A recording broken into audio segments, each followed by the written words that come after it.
Today we're going to talk about elbow tendonitis, and I am here with Dr. Johnny.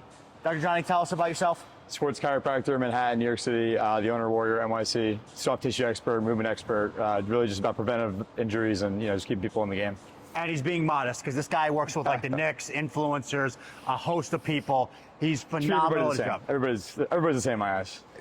All the elbow tendonitis is the same in his eyes. But seriously, I'm going to talk about it, what you can kind of do at home and stuff you can do. Yeah. He's going to work me on the table. Look, the reality of being in your 30s is you start dealing with stuff like elbow tendonitis. And it can be, Dr. Johnny will talk more medically about it, but it can be what's known as tennis elbow, or it could be what's known as golfer's elbow, or you could even start to get it down in here in the bottom, or you could even just get it here in like this bicep part. And dude, when it starts acting up, it can be really wicked. Yeah. So I want to kind of talk about some stuff that I do with clients prior to training, demonstrate on Dr. Johnny. He knows way more about this. Listen, I'm not a physical therapist. I'm not a chiropractor. I'm not a massage therapist, but I do have a lot of experience working with clientele. So I kind of walk them through what they can do on their own. That's why we're such good friends. Exactly, because I don't try to be pretend what I am and I'm not, right? But I can kind of show you what I have people do on their own as preventative, and then we can get into over the table what you can do when it really gets bad. Because my way of viewing like stuff like this is kind of like you have a shovel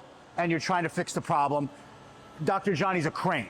And he's just capable of doing way more because he's able to generate more force on the tissue. You're seeing it live. When people are dealing with this issue, you're the one that's got eyes on the field. Yes. They come to me and they report stuff. I'm like, I don't think that's what's actually happening. So I always listen to you because you're the one in the trenches with them, And that's what I try to do is I try to prevent it to ever have to get to Dr. Johnny.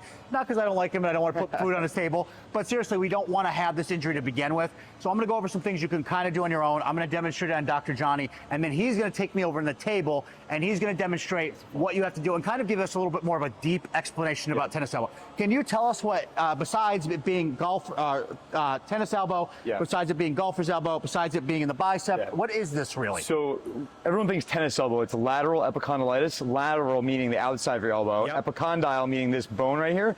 But what it really is the ECRB, extensor carpi radialis brevis. It's your wrist extensor. Yes, and that's 100% what people don't get. This muscle is the extensor, and the extensor really gets beat up. The muscle essentially gets fatigued, right? A lot of people think tennis elbow, but really 95% of it's going to be people that sit at their desk all day with their wrists flexed like that. Guys, your phone, phone. Yeah. And if you're a person, you have your phone, and then you're sitting at your desk, and you're on your car, and then you got your kid in your hand. It's lifestyle and stuff. then you're going to lift on top of it because now you're tiring out this muscle. People say, how do I get tennis elbow? I don't play tennis. Think about how much time you spend in an extended and pronated position. It's just, you're tightening all that tissue. It's repetitive overload of a really small area. Because a muscle can only do one thing, right? It can only contract. And then when a muscle's contracted too much, it stays tight, and it's your job to open it back up. Usually there's some tearing, with some micro tearing, inflammation that just doesn't really get out there because it's such a small area. And listen, I've even had tennis elbow. My last episode of tennis elbow, what actually happened, I wasn't playing tennis clearly, and I wasn't even doing like a traditional weight training. What happened was I was at a gym and I wanted to do rounded back extensions, and they didn't have a heavy dumbbell. Usually I hold one dumbbell. So I ended up grabbing two dumbbells, but I ended up holding it like this so that I could go around, and I felt it pull. And then a week later, I was in Austin, and I was doing a podcast with Nick Bear, and Nick Bear loaded up this bar, and I was like I was in high school again, and I kept up with him in weight, and I bothered even more. And so now I'm going through basically, I don't call it tennis elbow, but I call it pain in my extensor. Like my extensor has some micro tears in it right now, and it's very painful to work through. So I'm going to show you a couple things that I do preventively. And again, these are like the shovel mechanisms. Dr. Johnny's going to show us like the crane. So the first thing that I try to do prior to training is I try to get therapy into the area. And I try to look for the pain with a lacrosse ball while going through. And I try to find the source of pain, and I try to create manual therapy in the area. This is the poor man's version of this guy right here, right? But this is manual therapy. It's just not going to be effective because how much force can I really generate in this position? But it's a great thing to do prior to training, especially if you have pain, because what I think it does is it brings blood flow to the area and it primes it before you lift. Yeah, it's going to promote healing either way. Yeah, and a big thing is, guys, is you don't want to really take off time from training. Yeah, listen, it's very hard to make progress at the gym. So if you can get in and you kind of foam roll the area, that's going to be very preventative. It's going to prevent you from not being able to go to the gym. So in other words, foam rolling prior to training is going to allow you to work out. Right. The other thing that I then do Because again, once I feel like, and you would know, speak to this better, but I feel like once it gets into one area, it starts bleeding into the rest. You compensate, and the forearm's not a whole lot of muscle tissue, so you start really throwing your weight around. Wrist is I mean, not a big area, and you basically start overloading other tissues. That's what happened. If I get it in here, then I'll start to get it in my tricep all as well, tendonitis. So a lot of time I'll foam roll the area, and then the second thing I'll do is what I call an extensor stretch. So I'll get into this position, and I'll straighten out my arm, and I get a lot of tension through that whole elbow complex through there. And I just try to wake it up and do it. Again, I think you're gonna give us much more sophisticated stuff to do. It's good though. But I do this stuff with my clientele while they're going through the pain. So if I had a client and they were hurting presently with some sort of elbow tendonitis, I would have them do this stuff prior to training just so they can get through the session and they not be worse the next day, because it's only going to progressively get worse. It's going to start as a micro tear, but it can become a full tear. But it's going to take about 6-12 months to really fully heal. That sounds scary, but it lingers for a while. It comes back often. It does, and because you use it so much in everyday life, right? The other thing I find, though, is that if you can mitigate it, it doesn't progressively get worse, and it can actually start going the right way, and you can still work out. 95% of tennis elbow is non-operative, meaning that with surgery, surgery is the last option, but only about 5% of this actually progresses through surgery with treatment. Without treatment, it's a different story. Amazing, amazing. I'm gonna set up the band. I'm gonna show one more thing I like to do. And this is because, again, a lot of times you get that tendonitis in the elbow. And so what I'll do is I'll take a band and I'll loop it through. And then I'll just do tricep extensions with the band very light. And I like the band, Dr. Johnny, because there's not a lot of tension in the shortened position, and the tension increases in the lengthened position. And what I find is it's just a very nice way to ease in. None of these are meant to make tennis elbow. This might make tennis elbow a little better, but these are just meant to warm it up so that you can train when you have it. Again, if you're dealing with it, you need to go to a professional and do the stuff necessary, but this is stuff I do prior to allow somebody to train. So the big guy that we're looking at there is it's called ECRB, extensor carpi radialis brevis. Basically just means extends the wrists and the fingers, and it stops up here. So my biggest modality that I like to do is something called active release, ART, where we basically kind of do a pin and stretch for that area. What happens in a soft tissue injury is it's kind of this like negative feedback loop, meaning you have a tissue that's injured, so it hurts. The more it hurts, the less you use it. The less you use it, the tighter it gets. The tighter it gets, the less blood flow goes there. The less blood flow gets there, the more it hurts. So it's this loop that keeps kicking you, in the butt. And what we like to do as manual therapists, chiropractor, physical therapy, whatever, is we like to break that pain cycle by introducing movement under tension, forcing circulation in there, blood flow in there, and really getting some sort of flushing out of the tissues. A lot of times there's a micro tear in there.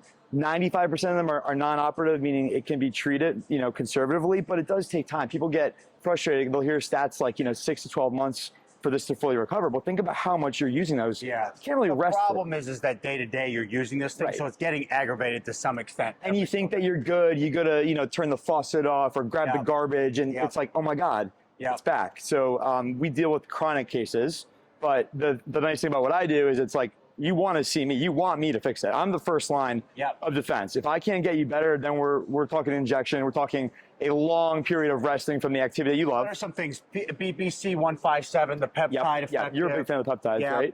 That peptide I am. PRP. I think PRP I actually like for this one. You do? Okay, The reason is because in a tendonitis or a ligament issue, there's a lot, it's like an avascular, right? Like if you have a muscle tear, a muscle's going to get some blood flow through the pumping of the actin and the myosin.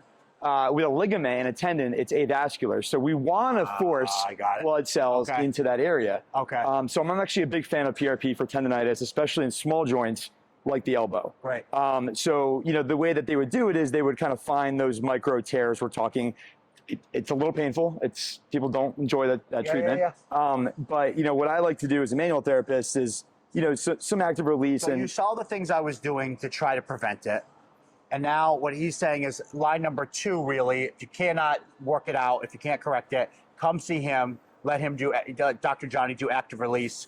And then, because if you don't, the next step is PRP or something along that. An injection, injection and then probably a surgery to kind of reattach some. But that's only like 10% of the time. Less than that, By the way, I've never had a client who's had a tennis elbow that I had to send them to go get surgery on it. It's almost always, we fix it in-house, we send it out to the best or we, at the extreme case, you've had to do PRP or BPC 157, the peptide. When it becomes surgical is after chronic, using of a tissue that's damaged. What happens is people tend to overcompensate, and now other things get involved, and there eventually becomes a tear. Okay, tell me very quickly, what should we avoid in the gym? Sure. Besides the stupid reverse curls, which guys, get rid of that exercise. It's not even worth it. What else should we be avoiding, especially while dealing with the pain? Yeah, I like to tell people, think about the position you're in, right? The position that caused that pain is extension of the forearms and the wrists, and elbows being bent. So things like a close grip press or a close grip pull down. Things where you're really compacting that forearm area. Guys, you have to think about alignment when you're training. Like my arms naturally pass this way, so you see like a lot of what I'm favorable of is like a cross cable tricep extension. Because think about how your arms, instead of forcing yourself into this position to do a tricep exercise, if something hurts, immediately stop doing it, right? Correct. The other thing I like doing is you're talking about tricep exercise. If you can take the person out of a double arm movement where they're inherently going to be internally rotated and pronated and make it a single arm movement, like grabbing a cable, really forcing them into a neutral grip, meaning thumbs up, and locking their elbows in and just doing something like that, you're activating. You saw me, I even use the band in that position as the warm up. Right. So my thing is, if you're going to take somebody from doing this type of tricep activity to now here, you're really isolating the tricep and taking the wrist pronation out of it, which is going to piss off. You want to think about where are your shoulders, where are your wrists when you're doing exercises, guys. And especially, look, that's life in your 30s, 40s, is that you have to start thinking about this stuff. You used to be able to do barbell skull crushers. That is going to ruin your body at this point. You used to be able to use that triangle wedge with your triceps. But that's hello pain at this day and age. Like at this point, when you're in your 30s, 40s, that stuff's instant pain. I like to talk about, risk versus benefit, right? What's the benefit? You want to strengthen the tissue. What's the risk? You might get re-aggravated. So you want to find things that you can do pain-free. And I don't mean just pain-free while you're doing it. I mean afterwards, be honest with yourself. Next day, did you really have trouble turning the faucet on, grabbing the garbage, it's day-to-day stuff. By the way, even if you're still a meathead when you're in your 30s or 40s, which we are, if you do this stuff, you're only going to hurt yourself, and it's only going to take you out of training. Right, and I'm not going to, I pride myself in not being the doctor, being the doctor who doesn't tell you to take time off from the gym. Let's just find a better exercise for you, a smarter adaptation or variation, which is why I love working with you, because your clients demand to be in here, to be training no matter what. So you have to get creative. And it's like, how can we do no harm and keep them training at a high level? I mean, listen, there's very simple things, like even I talk about like overhead extension with a cable as opposed to with the dumbbell. There's just very simple things you can do for alignment. And I know you're a fan of the cable because the resistance is kind of built throughout. Unlike a dumbbell where you're kind of swinging it, and at the end, all of a sudden it gets incrementally harder. Requires gravity. Exactly. I was going to talk about, that in the consistent resistance, so you can actually control the movement, I think is huge. And eccentric, so lengthening, instead of just contracting, right?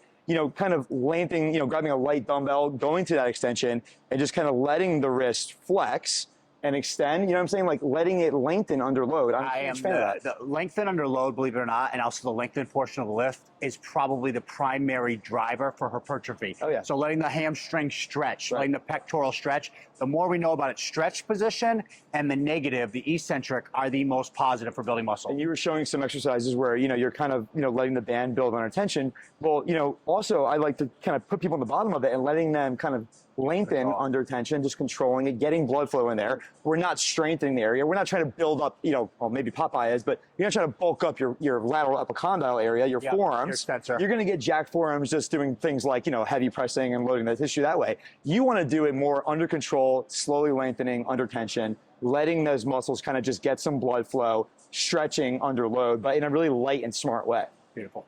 Okay, that is elbow tendonitis. Thank you, Dr. Johnny. Amen. Pleasure.